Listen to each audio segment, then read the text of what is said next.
Novel Naml episode 1۔ اور خدا نے انعام کیا نوح علیہ السلام پر اور ان کے بیٹوں پر، اور ان سے فرمایا آباد رہو اور پھیلتے جاؤ اور زمین کو بھر دو۔ تمہارا خوف، تمہاری ہیبت ہوگی زمین کے ہر درندے پر، آسمان کے ہر پرندے پر، مٹی پر رینگنے والی ہر شے پر، اور سمندر کی تمام مچھلیوں پر۔ تمہارے ہاتھ میں وہ پہنچائی جائیں گی، ہر زندہ محرک شے تمہاری غذا ہوگی۔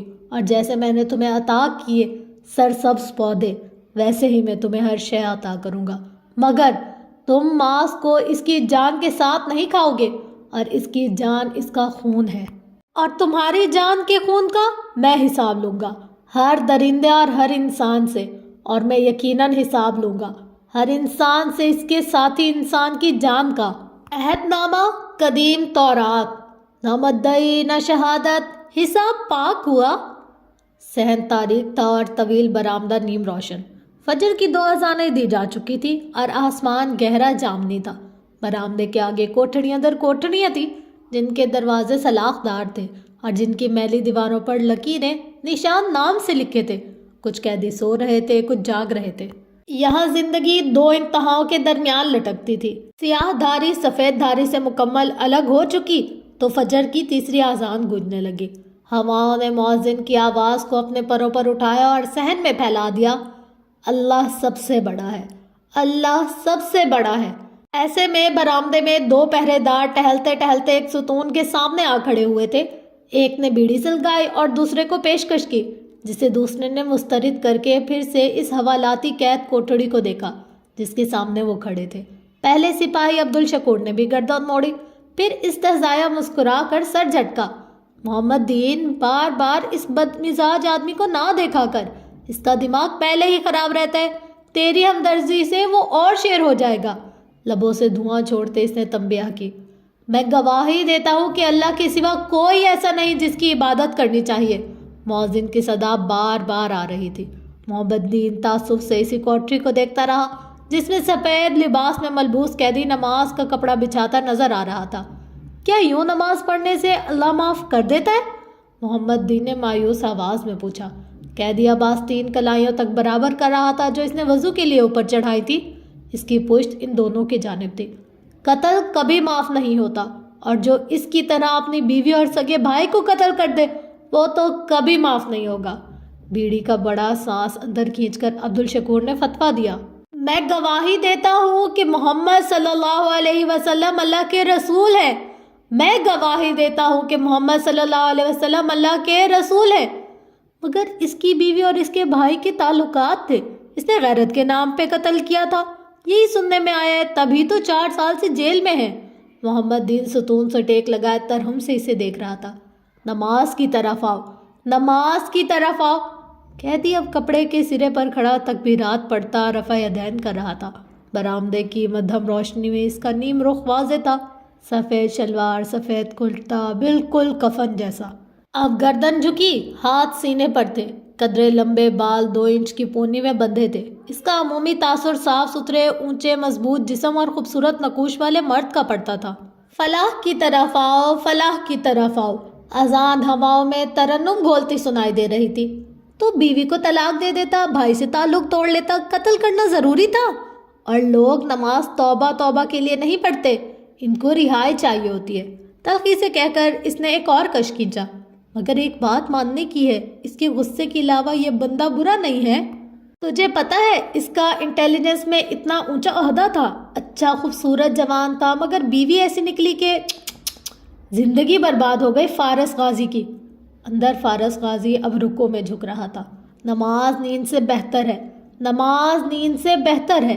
فضا میں تیرتی آواز ملائمت سے ستونوں سے ٹکرا رہی تھی۔ ہاں تو اپنا کیا سامنے آتا ہے، اب یہ بچے گا تھوڑی۔ ہاں، لاپرواہی اور استہزاء سے سر جھٹک کر عبدالشکور جانے کو پلٹا، تبھی محمد دین نے کسی سحر کے زیر اثر بولا، مگر وہ کہہ رہا تھا یہ رہا ہو جائے گا۔ عبدالشکیر نے حیرت سے رک کر اپنے ساتھی کو دیکھا، یہ فارس غازی رہا ہو جائے گا؟ کس نے کہا؟ وہی وہ لمبا خوبصورت گھنگریالے بالوں والا لڑکا جو اس سے ملنے ہر ہفتے آتا ہے۔ محمد دین کی نگاہیں ہنزو اس پر مرکوز تھی۔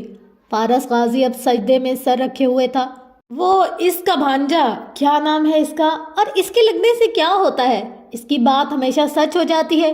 پہلے اس نے کہا تھا ہفتہ وار پیشی ہوا کرے گی، ایسا ہی ہوا۔ پھر اس روز وہ کہہ کر گیا تھا کہ اس ہفتے یہ رہا ہو جائے گا۔ نہ تو اس کا بھانجا یہ سب تجھے کیوں بتا رہا تھا؟ عبدالشکور بیڑی لبوں سے ہٹائے مشکوک نظروں سے محمد دین کو دیکھ رہا تھا۔ ابے مجھے کہاں، اسی کو بتا رہا تھا، میں نے یوں ہی سن لیا۔ اللہ سب سے بڑا ہے، اللہ سب سے بڑا ہے۔ آذان اب دھیمی پڑ رہی تھی۔ چھوڑ یار، یہ نہیں رہا ہونے والا، اس نے تلخی سے کہہ کر بیڑی پھینکی اور پھر سلگتے بجھتے انگارے کو دیکھنے لگا۔ اللہ کے سوا کوئی ایسا نہیں جس کی عبادت کرنی چاہیے۔ آواز دم توڑ گئی، فضا میں سکوت چھا گیا۔ پھر بلبل نے صدا لگائی، درختوں نے پتے جھکائے اور ساری مخلوق اپنی عبادت میں مشغول ہو گئی۔ قیدی سلام پھیر کر اٹھا، جائے نماز کا کونا موڑا اور چلتا ہوا سلاخوں تک آیا۔ اس کا چہرہ ٹیوب لائٹ کی روشنی میں واضح ہوا۔ اس کی آنکھیں سنہری تھی۔ انہیں سکیڑ کر تیکھی نظروں سے ان دونوں کو دیکھتے ہوئے انگلی سے اپنی طرف آنے کا اشارہ کیا۔ محمد دین میکان کے انداز میں قریب آیا۔ عبدالشکور اتنا متاثر نہ تھا مگر اس نے بھی پیروی کی۔ اپنے کان صاف کر کے دھیان سے سنو، وہ تیز نگاہوں سے دونوں کو باری باری دیکھتے ہوئے بولا۔ پہلی بات، وہ میرا سگا بھائی نہیں، سوتیلا بھائی تھا۔ دوسری بات، میرے بھانجے کا نام سعدی یوسف ہے۔ اور آخری بات، اگر آئندہ تم مجھے میری ملاقات کے اوقات میں اپنے قریب بھٹکتے نظر آئے تو اگلے دن یہاں پہرا ویل چیئر پر دو گے، سمجھ میں آیا؟ تجھے تو میں ابھی… عبدالشکور غصے سے آگے بڑھا۔ محمد دین نے اس کے ہاتھ سینے پر رکھ کر پیچھے دھکیلے۔ چھوڑو یار، جانے دو، کہہ کر اسے روکا اور واپس لے گیا۔ کیا؟ ہاں ابھی کیا؟ سلاخیں تھامے فارس نے بھیچے جبڑے اور غصیلی آنکھوں سے پکارا۔ محمد دین بمشکل سمجھا بجھا کر اسے دور کرنے میں کامیاب ہو گیا۔ فارس نے سر جھٹکا اور واپس ہو لیا۔ صبح کی سفیدی آہستہ آہستہ پھیل رہی تھی۔ زخم زخم ہوں پھر بھی دکھائی نہ دوں۔ ٹھیک اسی وقت اسلام آباد کے دوسرے حصوں پر بھی فجر ایسے ہی طلوع ہو رہی تھی۔ اس اپر مڈل کلاس کالونی میں ایک گھر کی کھڑکیاں نیلے اندھیرے میں روشن تھی۔ چھوٹے سے لان کے سامنے لاؤنج کی کھڑکی نظر آتی، مگر گھر کی بغلی گلی سے اندر جاؤ تو پہلے کچن کا بند دروازہ آتا اور پھر ایک بیڈ روم کی کھڑکی، جس سے چہرہ لگا کر دیکھو تو اندر لیمپ چل رہا تھا اور کارپیٹ پر ایک لڑکی نماز پڑھ کر سلام پھیر رہی تھی۔ بیڈ کی سائڈ ٹیبل پر جلتے لیمپ کے ساتھ موبائل، پانی اور چند دوائیاں رکھی تھی، ایسی دوائیاں جو گردے کا وہ مریض استعمال کرتا ہے جس کو ڈونر گردہ یعنی کسی دوسرے کا گردہ لگا ہو۔ نماز ختم کر کے بنا دعا مانگے اٹھی، جائے نماز اسی میز کے خانے میں رکھ دی، دوپٹہ اتار کر بال آزاد کیے، پھر پلٹ کر اسٹڈی ٹیبل تک آئی تو اس کا چہرہ سامنے آیا۔ صاف مگر قدرے زرد رنگت کی، دراز قد، دبلی پتلی سی تھی، نقوش متناسب تھے، آنکھیں بادامی رنگ کی گہری بھوری اور پلکیں مڑی ہوئی، اور ناک میں ہیرے کی ننھی سی لونگ، بالکل منہ کے دانے جتنی۔ وہ بہت خوبصورت نہیں تھی مگر اس کے بال خوبصورت تھے، گہرے بھورے سر سے کانوں تک پیچھے اور پھر موڑے موڑے کرل کی صورت میں گھنگریالے بال اسٹیپس میں تھے، سامنے سے تھوڑی تک، پھر کندھوں تک اور پھر پیچھے کمر تک۔ اس نے الماری کھول کر ایک فائل نکالی اور بے دہانی میں ایک ڈبے کو لڑکا دیا جس سے اخبار کے چند تراشے پھسل کر باہر گرے، مگر چونک کے اس نے دیکھا نہیں، سو اسٹڈی ٹیبل پر آ بیٹھی اور فائل کھول لی۔ اخبار کے تراشے اس کے قدموں میں گرے رہے۔ کمرے میں نیم اندھیرا تھا، وہ ٹھیک سے پڑھے نہ جاتے تھے، مگر پھر کھڑکی کے باہر صبح پھیلتی گئی اور روشنی اندر بڑھتی گئی اور ان کی تحریر واضح ہو گئی۔ ان تراشوں کی سرخیاں کہہ رہی تھی، اسسٹنٹ ڈائریکٹر نیب وارث غازی پراسرار طور پر کمرے میں مردہ پائے گئے، پولیس نے موت کو خودکشی، عزیز و اقارب نے قتل قرار دے دیا، کمرے سے لیپ ٹاپ اور اہم ڈاکومنٹ بھی غائب۔ اسلام آباد کے پوش علاقے میں نامعلوم افراد کی فائرنگ سے ایک خاتون جاں بحق، ایک زخمی۔ جاں بحق خاتون کچھ روز قبل مبینہ طور پر خودکشی کرنے والے نیب ڈائریکٹر کے بھائی کی اہلیہ تھی۔ زخمی خاتون کے دونوں گردے فائرنگ کے نتیجے میں ضائع ہو چکے ہیں، نیز ان کا تعلق۔ نیب ڈائریکٹر کے قتل کا معمہ حل، پولیس نے سوتیلے بھائی فارس غازی کو گرفتار کر لیا۔ پولیس کے مطابق اپنی بیوی اور رشتہ دار خاتون پر فائرنگ کے پیچھے بھی اسی کا ہاتھ ہے۔ دو ہاتھوں نے تیزی سے وہ کاغذ سمیٹے اور ان کو ڈبے میں ڈالتے ہوئے الماری بند کی، پھر سیدھی ہو کر کھڑی ہوئی۔ وہ تیار ہو چکی تھی، اب گیلے گھنگریالے بال برش کر رہے تھے۔ فجر بیتے کافی دیر ہو چکی تھی اور باہر ہر طرف سنہری روشنی تھی۔ اس کھڑکی کے باہر پتلی گلی میں واپس چلتے جاؤ تو اب کچن کا دروازہ کھلا تھا اور جالی سے باتیں کرنے کی آوازیں اور ناشتے کی خوشبو آ رہی تھی۔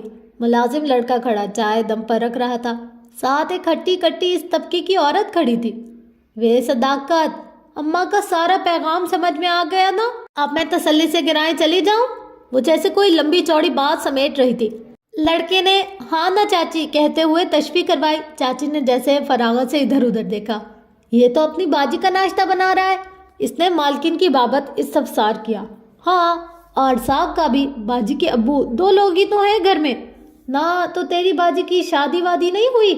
صاحب نے تو بہت پہلے انڈا توڑتے ہوئے بہت کو بہت کھینچا۔ باجی کی منگنی کی تھی، شادی بھی ہونے والی تھی، مگر پھر بازار میں فائرنگ ہوئی اور باجی کو بھی گولی لگ گئی، بس دونوں گردے ضائع ہو گئے۔ کسی انگریز عورت نے گردہ تو دے دیا اور لگ بھی گیا، پر منگنی ٹوٹ گئی، پھر باجی نے شادی نہیں کی۔ بیچاری 27-28 کی تو ہوگی۔ ارے 33-34 سے کم کی نہیں ہے، باجی لگتی چھوٹی ہے، صداقت نے فخر سے کہتے ہوئے انڈے پر تیل ڈالا۔ شڑ شڑ کی آواز آئی اور تیل میں بلبلے بنتے گئے۔ تجھے کیسے پتا اس کی عمر؟ چاچی نے مشکوک نظروں سے لڑکے کو دیکھا۔ عمر کا نہیں، سالگرہ کا پتہ چل جاتا ہے۔ وہ ہر سالگرہ پر سادی بھائی کارڈ اور پھول جو لے آتا ہے۔ سادی بھائی کون؟ لے، تجھے سادی بھائی کا نہیں پتا؟ صداقت نے انڈا پلٹتے ملامتی نظروں سے چاچی کو دیکھا۔ باجی کا بھتیجا ہے، بڑے بھائی کا پوتا۔ دیکھ، ایسے ہوتے ہیں بھتیجے، اور تو گرائیں آتا ہے تو مجال نہیں کہ چاچی کو شکل بھی دکھا دے۔ ساتھ ہی لڑکی کی پشت پر دھموکا جڑا، وہ بلبلا کر رہ گیا۔ اسی لیے تو باجی اپنے بھتیجے سے بڑا پیار کرتی ہے۔ کہاں؟ برا منہ بنائے صداقت نے اسی انداز میں کہا۔ وہ تو سادی بھائی سے بات بھی نہیں کرتی، ملتی بھی نہیں ہے۔ وہ تب ہی گھر آتا ہے جب وہ نہیں ہوتی، وہ اس سے ناراض ہے۔ آئے ہائے، کیوں؟ پرانی ناراضگی ہے۔ باجی کو جو گولی لگی تھی وہ سادی بھائی کے ماموں نے ماری تھی، بس تب سے ان کے تعلقات اچھے نہیں ہیں۔ وہ سر جھکائے کام کرتے ہوئے تبصرہ کیے جا رہا تھا۔ چاچی نے پرسوچ ہنکارا بھرا۔ تو اسی لیے باجی کے بھائی کا خاندان ان کے ساتھ نہیں رہتا؟ او نہیں چاچی، وہ تو ہمیشہ سے الگ رہتے تھے، پھر خاندان میں اور ہے ہی کون؟ باجی کے ایک ہی بھائی تھے۔ سادی کے ابو عرصہ ہوا فوت ہو چکے ہیں۔ ان کی وفات سے بھی سالوں پہلے سے انہوں نے گھر الگ کر لیا تھا۔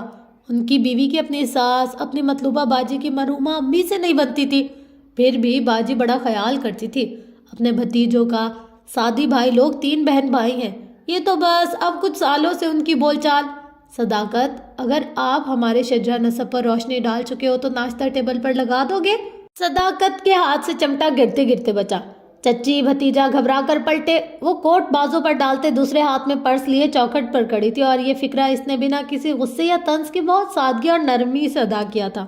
لایا باجی بس۔ وہ جیسے کرنٹ کھا کر ایک دم تیز تیز کام کرنے لگا۔ چاچی نے بھی خفیف سا سلام کیا۔ وہ اسی نرمی مگر سنجیدگی سے جواب دے کر راہداری میں آگے چلتی گئی اور ہیل کی فرش سے ٹکراتی آواز گونجتی گئی۔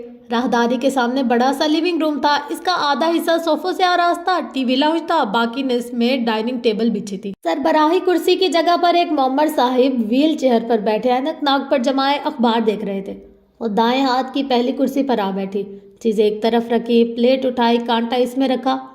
آج گھر کب آؤ گی؟ جلدی آنے کی کوشش کروں گی، وہ بہت ٹھہرے ہوئے نرم انداز میں بولتی تھی، اور اس کے فکرے ایک روانی میں لبوں سے ادا ہوتے تھے۔ وہ ہمیشہ بات ختم کر کے سانس لیا کرتی تھی، اس کے باوجود ہر لفظ واضح اور کلیئر ہوتا۔ زمر، انہوں نے پکارا۔ زمر نے جواب میں صرف ہوں کہا۔ کل کی تاریخ یاد ہے؟ کیا تھا؟ کوئی کرکٹ میچ تھا؟ زمر نے اسی اطمینان سے پوچھتے ہوئے نیپکن گود میں بچھایا۔ سادی کی سالگرہ تھی، وہ 25 سال کا ہو گیا ہے۔ اس کے ہاتھ کی حرکت سست ہوئی، بھوری آنکھوں میں سایہ سا لہرایا۔ وہ ایک دم چہرہ موڑ کے صداقت کی طرف متوجہ ہو گئی، جو لوازمات میز پر رکھ رہا تھا، اور زمر سے نظریں بھی نہیں ملا پا رہا تھا۔ بڑے ابا بھی اخبار کو ہی دیکھ رہے تھے۔ صداقت اندر چلا گیا تو انہوں نے کہا، کیا تمہیں یاد ہے کہ تم کیا کیا بھولنے لگی ہو؟ 4 سال سے اس کے گھر جانا بھول گئی ہو، 1.5 سال سے اس کی شکل دیکھنا بھول چکی ہو۔ زمر نے میز کے وسط میں رکھے گلدان کو دیکھتے ہوئے کپ لگوں سے لگایا، بولی کچھ نہیں۔ اس کا چہرہ سپاٹ تھا۔ وہ تمہاری کوئی سالگرہ نہیں بھولتا، میں اسے کال کر لوں گی۔ کال کرنا پرواہ کرنے کے مترادف نہیں ہوتا۔ زمر نے سنجیدگی سے بڑے ابو کا چہرہ دیکھا، جو اب اسے ہی دیکھ رہے تھے۔ وہ میرا بھتیجا ہے، میں اس کی پرواہ کیوں نہیں کروں گی؟ تو پھر اس سے ناراضگی ختم کیوں نہیں کرتی؟ میں اس سے ناراض نہیں ہوں، شادی میرے لیے کیا ہے آپ جانتے ہیں، اور کوئی بھی چیز اس حقیقت کو نہیں بدل سکتی، تو پھر اس سے ملتی کیوں نہیں ہو؟ ٹھیک ہے، آپ ہمارا ناشتہ سپوائل کرنا چاہتے ہیں تو ایسے ہی صحیح۔ پیالی پرچ پر رکھ کر وہ مکمل طور پر ان کی طرف متوجہ ہو گئی۔ وہ مجھ سے کیوں نہیں ملا جب میں بیمار تھی؟ ابا، میرے گردے ضائع ہو گئے تھے، ایک اجنبی عورت مجھے گردہ دے سکتی تھی، مگر میرا بھتیجا مجھ سے ملنے نہیں آ سکتا۔ کیوں؟ اس کی پڑھائی زیادہ ضروری تھی۔ ابا، وہ میرا بیٹا تھا، میرا بھائی تھا، میرا سب سے اچھا دوست تھا، مگر وہ میرے پاس نہیں تھا جب مجھے اس کی ضرورت تھی۔ وہ انگلینڈ چلا گیا، اور ہاں، وہاں سے وہ مجھے کال کر لیتا تھا، مگر کال کرنا پرواہ کرنے کے مترادف تو نہیں ہوتا نا؟ تم اس کی یہ بات درگزر کر دیتی اگر اس نے یہ نہ کہا ہوتا کہ فارس بے گناہ ہے۔ اور زمر رک گئی، اس کے تاثرات بدلے، آنکھوں میں گہرا کرب، تکلیف، غصہ بھرا۔ فارس غازی کا نام میرے سامنے مت لیا کرے، اس شخص نے میرے ساتھ کیا کیا کیا آپ بھول گئے ہیں تو میں یاد کرا دیتی ہوں۔ جیسے ناشتہ حرام ہو چکا تھا، لبوں کو نیپکن سے تھپک کر بال کان کے پیچھے اڑسے اور ان کی آنکھوں میں دیکھ کر سپاٹ لہجے میں بولی، وہ آپ کی بہو کا بھائی، اس نے 4 سال پہلے میری زندگی برباد کر دی تھی۔ اس نے اپنی بیوی اور مجھے ایک جگہ بلا کر ہم دونوں کو شوٹ کر دیا تاکہ میں اصل ٹارگٹ سمجھی جاؤں۔ ان 3 گولیوں نے جو مجھے میری کمر میں لگی تھی، اس شخص نے میری پشت پہ ہی تو حملہ کیا تھا۔ میرے صرف گردے ہی نہیں چھینے، ہر چیز چھینی، اور ساتھ ہی اس نے تب بھی کہا تھا، اب بھی کہے گا، اس کا ماموں بے گناہ ہے۔ گریٹ! وہ دونوں ہاتھ اٹھا کر اس نے جیسے کسی نادیدہ ہستی کو شاباش دی۔ اس کا رنگ نچڑ چکا تھا اور وہ شدید ڈسٹرب نظر آ رہی تھی۔ اس نے سعدی کے بڑے ماموں اور اپنی بیوی کو مارا، ان کا اپنا معاملہ ہے، مگر اس نے مجھے بھی مارنا چاہا، اور یہ میرا معاملہ ہے۔ مگر ابا، اس کے باوجود میں فارس غازی کے کیس کو فالو نہیں کرتی۔ میں خود کو 1.5 سال سے اس کیس سے الگ کر چکی ہوں، اپنا بیان بھی واپس لے چکی ہوں، کیونکہ جب اس واقعے کا ذکر کیا جاتا ہے مجھے نئے سرے سے تکلیف ہوتی ہے۔ پلیز مجھے کم از کم ناشتے کی میز پر تکلیف مت دیا کریں۔ بہت دکھ سے کہتے ہوئے اپنی چیزیں سمیٹتی وہ اٹھ کھڑی ہوئی۔ بڑے ابا نے خاموشی تعصب سے اسے جاتے دیکھا، پھر اس کی آدھی چائے کی پیالی کو۔ ہر شادی سے شروع ہو کر فارس پر ختم ہونے والی گفتگو کے نتیجے میں چائے، ناشتے اور کھانے یوں ہی ادھورے رہ جاتے تھے۔ پھر حشر کے ساماں ہوئے۔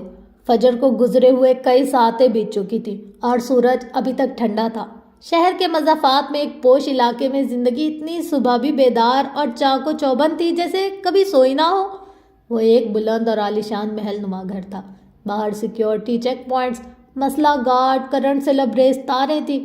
اندر عمارت سبزہ زار کے درمیان میں کھڑی تھی، اور آگے پیچھے اونچی نیچی پہاڑیوں کی مانند لان کہیں نشیب میں جاتا، کہیں اوپر اٹھ جاتا۔ لان میں باوردی ملازم چوکسی سے کام نپٹا رہے تھے، کسی بڑے ایونٹ سے پہلے ہونے والی پلاننگ۔ ایک سنہرے باب کٹ والی لڑکی جو دودھیا رنگ اور دلکش نقوش کی مالک تھی، ہاتھ سے مختلف جگہوں پر اشارہ کرتی ایونٹ آرگنائزر کو ہدایت دے رہی تھی، جیسے آرگنائزر مستعدی سے سر ہلاتا ڈائری پر نوٹ کر رہا تھا۔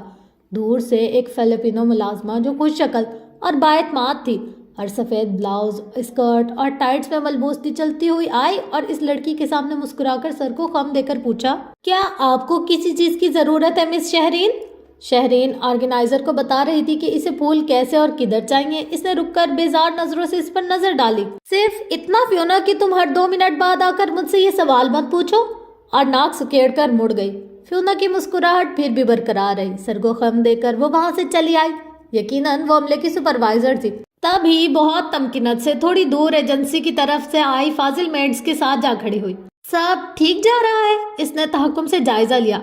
پرفیکٹ، ویسے ابھی پارٹی میں 1 ہفتہ ہے، ہم کچھ جلدی تیاری نہیں کر رہے؟ یہاں ہر کوئی وقت سے پہلے کام کرنے کا عادی ہے، اور یہ ہاشم کاردار کی بیٹی کی سالگرہ ہے، کوئی عام بات نہیں، فیونا نے قدر فخر سے جتایا۔ ملازمہ نے مڑ کر بے اختیار شہرین کی سمت دیکھا۔ یہ ہاشم کاردار کی بیوی ہے نا؟ انہی کی بیٹی کی سالگرہ ہے؟ ہاں، مگر ان کی علیحدگی ہو چکی ہے، یہ یہاں نہیں رہتی، پارٹی کے لیے آئی ہیں۔ اور ادھر کون رہتا ہے؟ ملازمہ کو دلچسپی ہوئی تو اس طرف اشارہ کرتے ہوئے جہاں لان ڈھلوان میں جا کر ختم ہوتا تھا پوچھا۔ وہاں ایک چھوٹی سی عام سی عمارت تھی جیسے نیکسی ہو۔ وہ تو فارس غازی کا پورشن ہے۔ فیونا نے برا سا منہ بنایا۔ وہ کون؟ ہاشم صاحب کی پھپھو کا بیٹا، مگر وہ گھر مقفل ہوتا ہے کیونکہ فارس جیل میں ہے۔ پھر دھیمی آواز کی، اس نے اپنے سوتیلے بھائی مطلب اپنے باپ کی پہلی بیوی کے بیٹے کو قتل کر دیا تھا، اور اپنی بیوی کو بھی۔ اوہ! ملازمہ کی آنکھیں حیرت و تجسس سے پھیلی۔ تو اس کے مقتول بھائی کا خاندان یہاں نہیں رہتا؟ بتایا تو ہے، وہ اس کے باپ کا بیٹا تھا۔ ہاشم صاحب اس کی ماں کی طرف سے کزن ہوئے، تو ان سوتیلے رشتہ داروں کا یہاں سے کیا تعلق؟ گوسپ کا لطف ختم ہوا تو وہ منہ بنا کر اندر مڑ گئی۔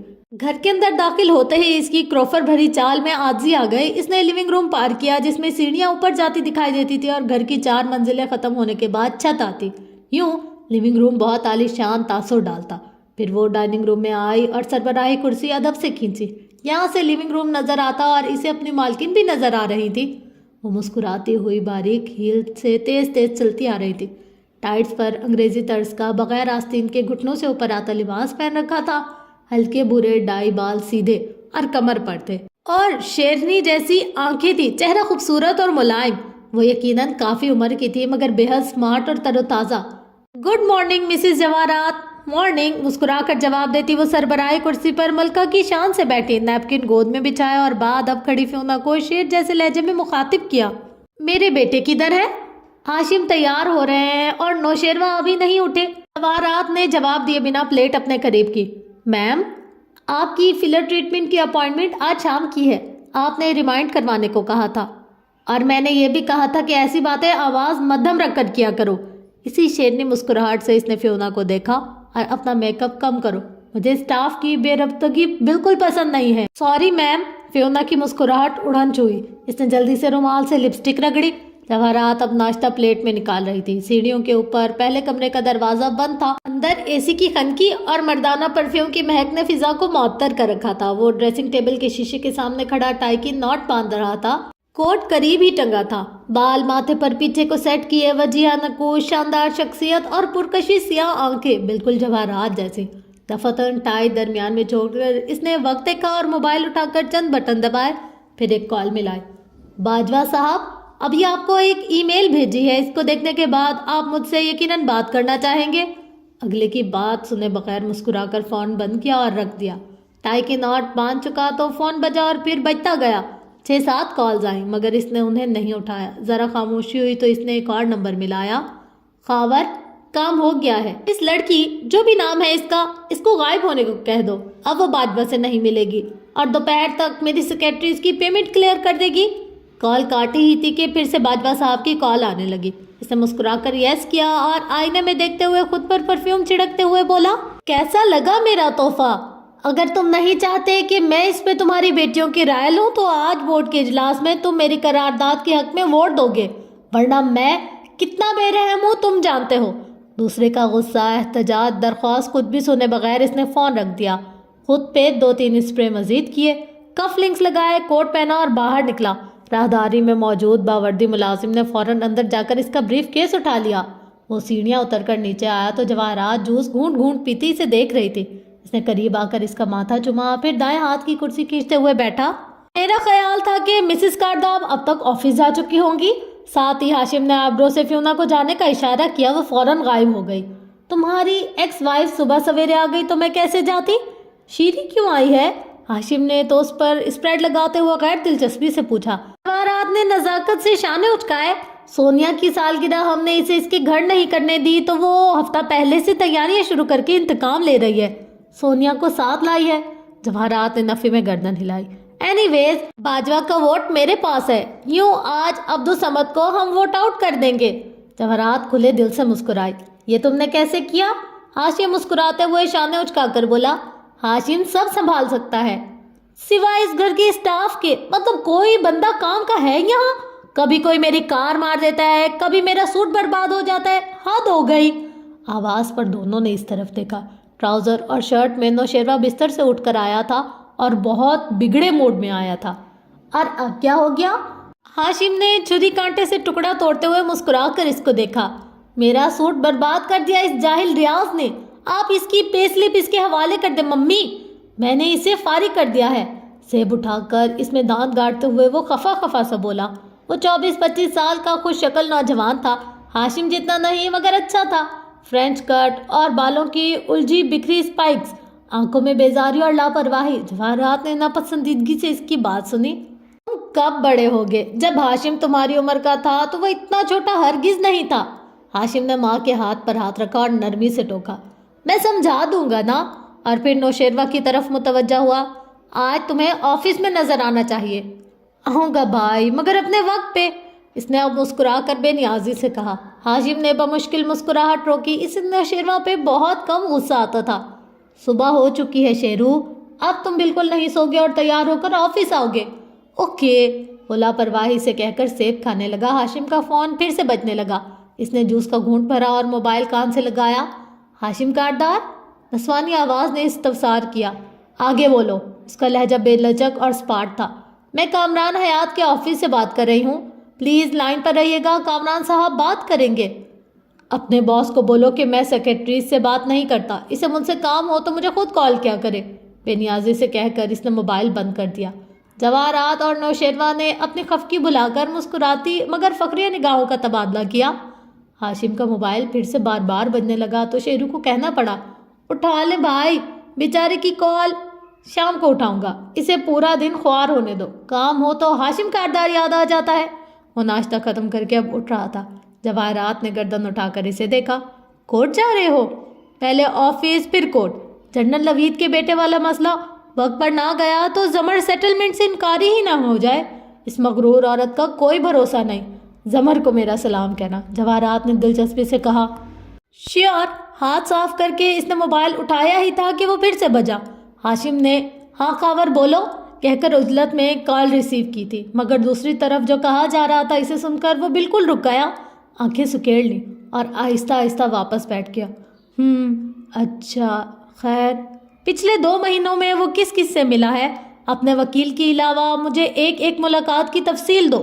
تمہارے پاس 10 منٹ ہیں، سرد لہجے میں کہہ کر اس نے فون بند کیا تو وہ دونوں اسی کا چہرہ دیکھ رہے تھے۔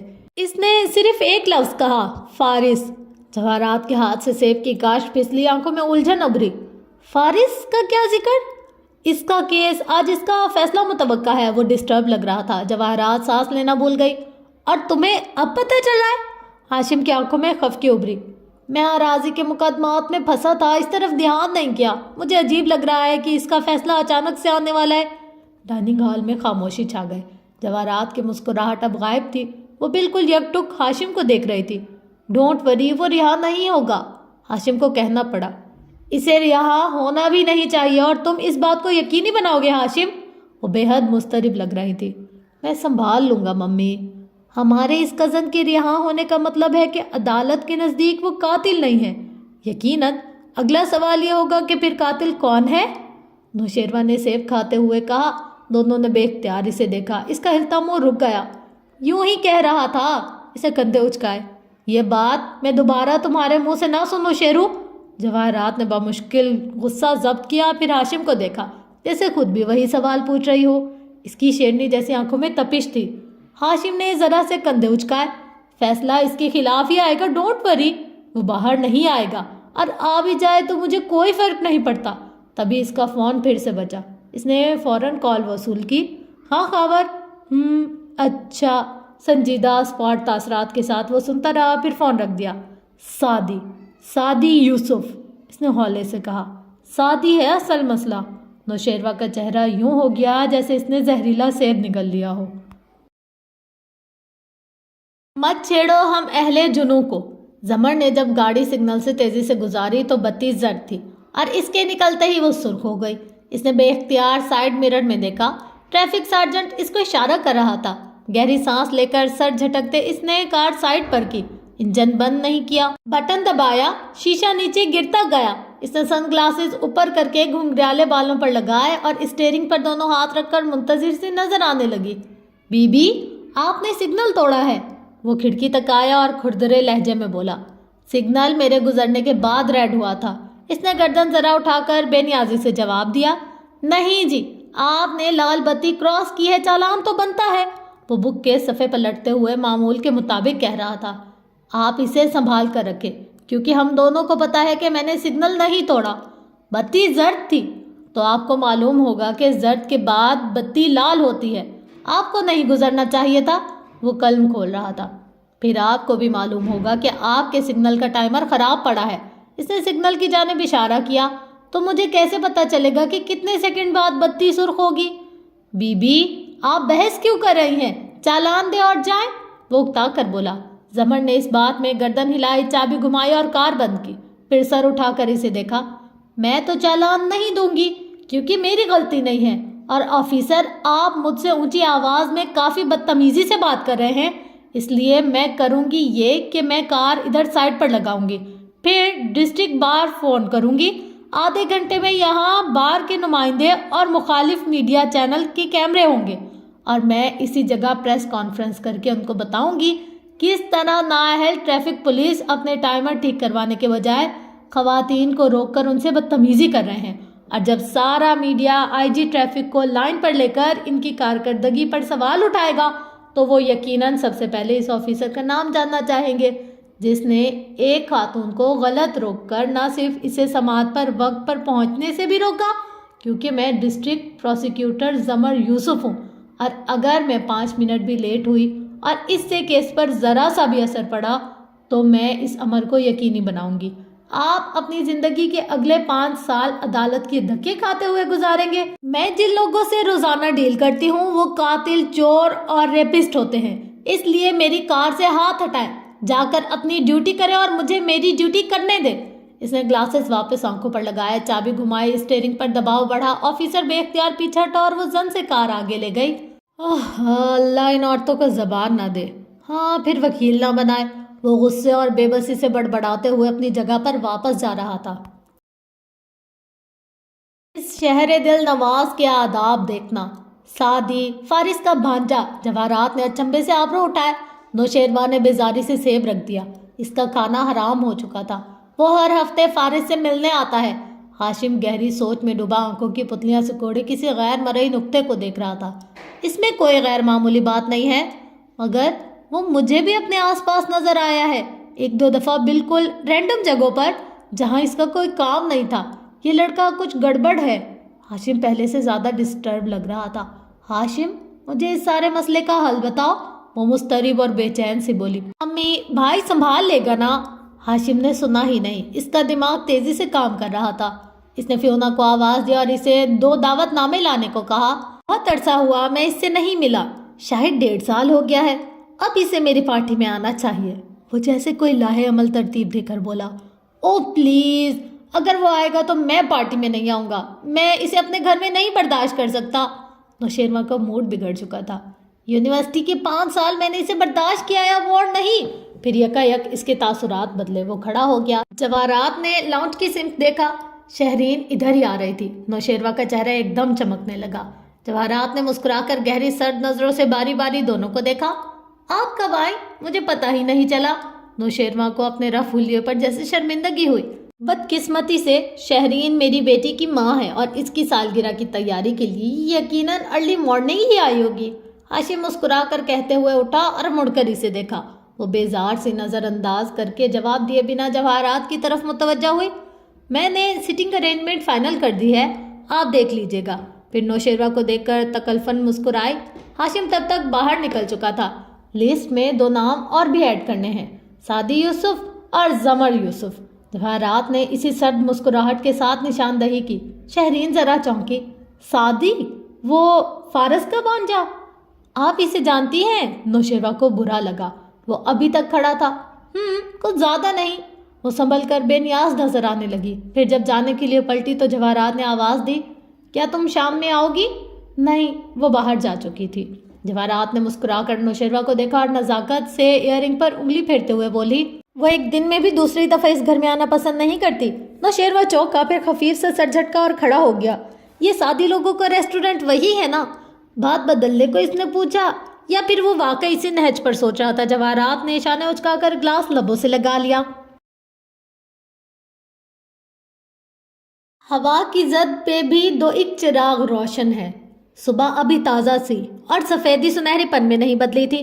کاردارز کے گھر گو کے ناشتہ ختم ہو چکا تھا. فجر کی آئی شہرین واپس. نوشیروان دوبارہ سونے اور ہاشم کوٹ کے لیے نکل چکا تھا. مگر اکثر گھروں میں ناشتے، اسکول کالج کی تیاریاں بھی چل رہی تھی۔ اس سیکٹر کے درمیانی درجے کے گھروں میں ایک وہ چھوٹے باغیچے والا گھر بھی تھا جس کی بیرونی تختی پر ذوالفقار یوسف مرحوم لکھا تھا۔ گھر کے اندر جاؤ تو کمروں سے کمرے نکلتے تھے۔ 2 منزلہ گھر چھوٹا سا تھا، اسی لیے کچن میں پکتے ناشتے کی مہک اور دھواں سارے میں پھیلا تھا۔ ایک فربے مائل خاتون پراٹھا توے پر پلٹتے ہوئے غصے سے زور زور سے آوازیں بھی دیے جا رہی تھی۔ اسامہ، حنین، اٹھ جاؤ، وین آنے والی ہے۔ کیا امی، میں کب سے تیار بھی ہو چکا ہوں، ایک 13 برس کے لڑکے نے ناراضگی سے کہتے ہوئے کچن میں جھانکا۔ وہ یونیفارم میں ملبوس تھا اور برش سے گیلے بال سنوار رہا تھا۔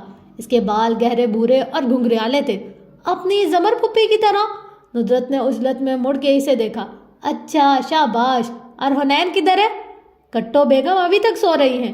کتنی دفعہ کہا ہے سلیم کی بڑی بہن کو ان ناموں سے مت پکارا کرو۔ گن کر بتاؤں امی، کتنی دفعہ؟ اس سے پہلے کہ وہ جوتا اتارتی وہ بھاگ چکا تھا۔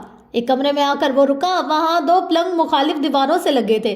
ایک کی سائڈ پر اسامہ کا بیگ رکھا تھا، دوسرے پر لحاف منہ تک لیے وہ سو رہی تھی۔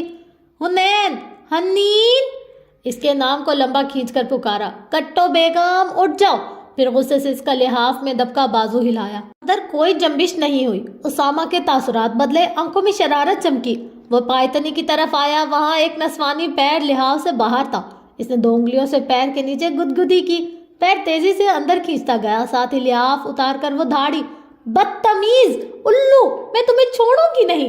جھک کے بیڈ کے آس پاس جوتا تلاش کیا مگر وہ بھاگ کر چوکھٹ کے باہر چھپ گیا تھا۔ پھر کچھوے کی طرح گردن اندر کر کے بولا، وین آنے والی ہے، آج میں تمہیں چھٹی نہیں کرنے دوں گا کٹو بیگم۔ جوتا اڑتا ہوا اس تک آیا مگر اسامہ اڑن چھو ہو چکا تھا۔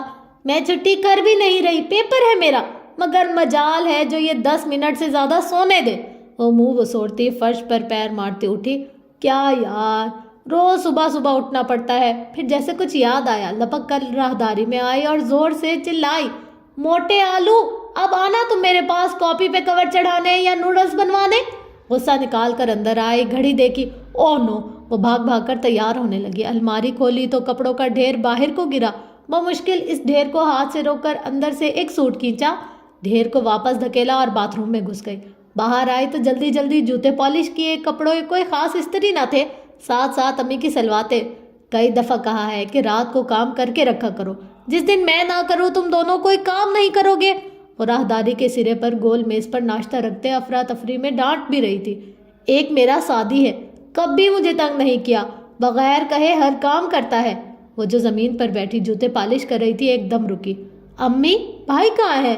ریسٹورنٹ پہ ہے، آج کل آفس سے چھٹی لے رکھی ہے، مگر فجر کے بعد آفس کا کام لے کر ریسٹورنٹ چلا جاتا ہے۔ کالونی کی مسجد میں فجر بھی آج اسی نے پڑھائی تھی۔ امام صاحب بیمار ہے نا، تو ایک تم دونوں ہو، جس دن جوتے نہیں کھاؤ گے نماز کے لیے نہیں اٹھو گے۔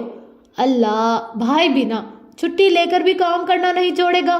وہ جوتے پہن کر اٹھی، یہ بات کہتے ہوئے انداز میں فخر درایا تھا۔ تبھی وین کا ہارن سنائی دیا۔ جاؤ موٹے، جا کر بیٹھو، انکل کو تسلی ہو۔ اسامہ نے فوراً ہدایت پر عمل کیا اور اچھا کٹو بیگم کہتا باہر بھاگا۔ حنین نے توجہ نہیں دی، وہ برش لیے جلدی سے ماں کے قدموں میں آ بیٹھی اور گردن اونچی کی۔ وہ تیز تیز اس کی فرینچ چوٹی بنانے لگی۔ امی، دعا کیجیے گا پلیز، آج کا پیپر اچھا ہو جائے، پھر 3 رہ جائیں گے، جان چھوٹے گی۔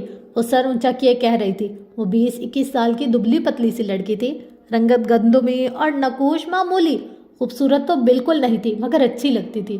درمیانی سی، بال سیاہ اور سیدھے تھے، کندھوں سے ذرا نیچے آتے اور ماتھے پر برابر کٹے تھے۔ امی نے فرینچ چوٹی بناتے ہوئے ماتھے والے چھوڑ دیے تھے اور پچھلوں کو گوند کر ربڑ بینڈ لگا دیا تھا۔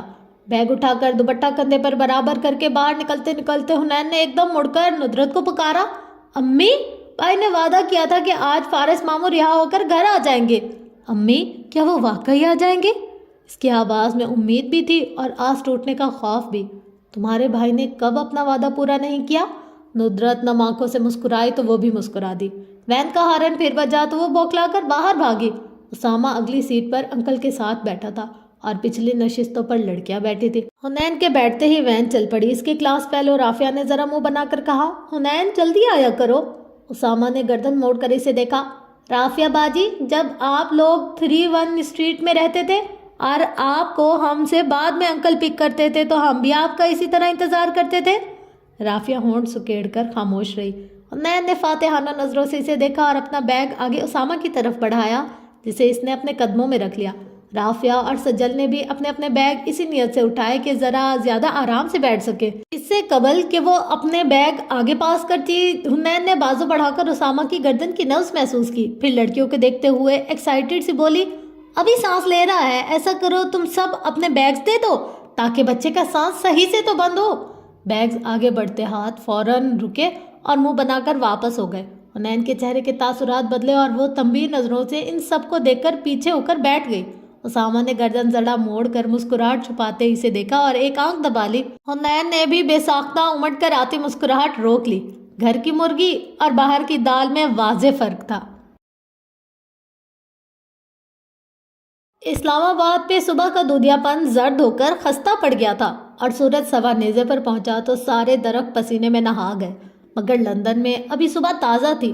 ٹھنڈی چھایا میں گھرے ہلٹن ہوٹل کے اندر لابی میں معمول کی گہما گہمی تھی۔ ایک کارنر میں ایک فربی مائل سوٹڈ بوٹڈ صاحب کے ساتھ ایک سوٹ میں ملبوس نوجوان کھڑا تھا۔ وہ صاحب جیسے کسی کا انتظار کر رہے تھے۔ دفتن نوجوان نے گھڑی دیکھتے ہوئے ان کو مخاطب کیا، کانفرنس شروع ہونے میں خاصا وقت ہے، ڈاکٹر عطا کیوں نہ ہم اندر چل کر بیٹھے؟ بس تھوڑی دیر اور۔ خضر، آپ کی واپسی کب ہے اسلام آباد کی؟ کانفرنس اٹینڈ کر کے نکل جاؤں گا شام کو، تم لوگ کب تک ہو؟ مگر پھر خضر کا جواب سنے بغیر ہی وہ جیسے دور کسی کو دیکھ کر شناسا سا مسکرائے تو خضر نے اس جانب دیکھا۔ آپ ڈاکٹر سارا کا انتظار کر رہے تھے؟ آؤ تمہیں ملواتا ہوں۔ وہ اسے لیے انٹرنس تک چلے آئے جہاں سے وہ چلتی آ رہی تھی۔ وہ گوری گلابی نیلی سبز آنکھوں والی تھی، عمر 30 سے 35 کے درمیان، مگر کافی دبلی پتلی، خوبصورت نہیں تھی، پیاری تھی۔ مسکراتی تو آنکھوں کے گرد لکیریں پڑتی۔ بال فرینچ ناٹ میں باندھ رکھے تھے۔ مجموعی طور پر اس کے چہرے پر ایک سادہ اور پرخلوص سا تاثر تھا۔ وہ ان کو دیکھ کر شناسائی سے سر کو خم دیتی قریب آئیں۔ ہاتھ میں ایک فائل فولڈر بیگ بہت کچھ اٹھا رکھا تھا۔ سوری ڈاکٹر عطا، مجھے دیر تو نہیں ہو گئی؟ بیٹیوں کو اسلام آباد چھوڑ کر آئی ہوں، آپ کو پتہ ہے نا، ان سے تفصیلی بات نہ کروں تو مجھے تسلی نہیں ہوتی۔ بہت سادہ اور معذرت بھرے انداز میں بولی۔ بالکل ایسا ہی ہے۔ اچھا ان سے ملو، یہ خضر ہے، پلاننگ کمیشن میں شاید تم نے کبھی ان کو دیکھا ہو۔ اور خضر، یہ ڈاکٹر سارا غازی ہیں، کیمیکل انجینئر ہیں، تھرکول پاور پروجیکٹ کی پروجیکٹ ڈائریکٹر، پروسیس ڈیزائن میں پی ایچ ڈی کرنے والی پہلی پاکستانی، اور آج کی انٹرنیشنل انرجی ایجنسی کی اس سیمینار میں ہمارے ملک کی نمائندگی کریں گی۔ مختصراً یہ ایک راکٹ سائنٹسٹ ہیں۔ بات ختم کر کے انہوں نے فخر سے اس عہدیدار کے تاثرات دیکھے۔ سر، مجھے میڈم کے کریڈیشنل سننا اچھا لگ رہا تھا، ورنہ ہماری بہت اچھی ملاقات ہے۔ میڈم کا پلاننگ کمیشن میں روز کا آنا جانا ہے، خضر نے تب بتایا جب وہ سب کہہ چکے تھے۔ سارا نے مسکرا کر سر اس بات میں ہلایا۔ ڈاکٹر عطا بے حد محظوظ نظر آنے لگے۔ میں بڑوں کو نہیں ٹوکتی، ورنہ مجھے اپنے کریڈیشنل سننا بالکل بھی اچھا نہیں لگ رہا تھا۔ پھر خضر کی طرف متوجہ ہوئیں۔ اور سنائے خضر، پلاننگ کمیشن والے ٹھیک ہیں؟ سنائیں گی تو آپ میم، آپ لوگوں نے انٹرنیشنل کورٹ میں IMF کے خلاف کیس جیتا ہے، جتنی مبارکباد دوں کم ہے۔ جی خضر صاحب، اس کا تو گورنر صاحب کو کریڈٹ جاتا ہے، جنہوں نے اپنے خرچ پہ کیس لڑا تھا۔ وہ آئیبرو اٹھا کر سادگی اور خوشی سے کہہ رہی تھی۔ کوئی شک نہیں، ڈاکٹر عطا نے تائید کی، پھر جیسے کچھ یاد آنے پر پوچھنے لگے، ڈاکٹر سارا، کل ہی کسی نے مجھ سے پوچھا تھا، سوچا آپ سے معلوم کر لوں، آپ کے ہسبینڈ کے مرڈر کیس کا کیا بنا؟ سارا کی مسکراہٹ پھیکی پڑی، آنکھوں میں سائے لہرائے۔ اس نے خفیف سا سر جھٹکا۔ پلاننگ کمیشن کے عہدیدار نے سوالیہ ڈاکٹر عطا کو دیکھا۔ سارا کے ہسبینڈ وارث غازی نیب آفیسر تھے، 3-4 سال پہلے ان کا مرڈر ہوا تھا، ان کے بھائی نے ہی کیا تھا۔ سارا، کیا اسے سزا ہوئی؟ وہ دوبارہ اس کی طرف متوجہ ہوئے۔ اوہ، بہت افسوس ہوا۔ خضر کو جیسے شرمندگی ہوئی۔ میں نہیں جانتی ان کے بھائی نے قتل کیا بھی تھا یا نہیں، ڈاکٹر عطا سب کہتے تھے کیا تھا تو شاید کیا ہو، مگر میں اس کیس کو فالو نہیں کرتی۔ انتقام، قصاص، بدلہ، ان سب سے کچھ حاصل نہیں ہوتا۔ میرا کل اثاثہ میری بیٹیاں ہیں اور وہ ابھی بہت چھوٹی ہیں، سو میں کسی ایسے معاملے میں نہیں انوالو ہونا چاہتی جو ان کی سیفٹی کو خطرے میں ڈالے۔ بھری محفل میں کسی کے دکھ کا ذکر چھیڑ دینا، بری نیت سے ہو یا اچھی نیت سے، دل ہمیشہ ایک طرح سے دکھتا ہے۔ وہ بھی افسردہ ہو گئی تھی۔ میم، آپ سے کچھ ڈاکومنٹ مانگے تھے میں نے، آپ نے کہا تھا میل کر دوں گی، مگر مجھے ملے نہیں ابھی تک۔ خضر نے جیسے بات بدلی۔ وہ ابھی تک لابی میں کھڑے تھے اور ماحول خاصا سوگوار ہو گیا تھا۔ لمحے بھر میں وہ تینوں ارد گرد سے کٹ گئے تھے۔ سارا زبردستی مسکرائے۔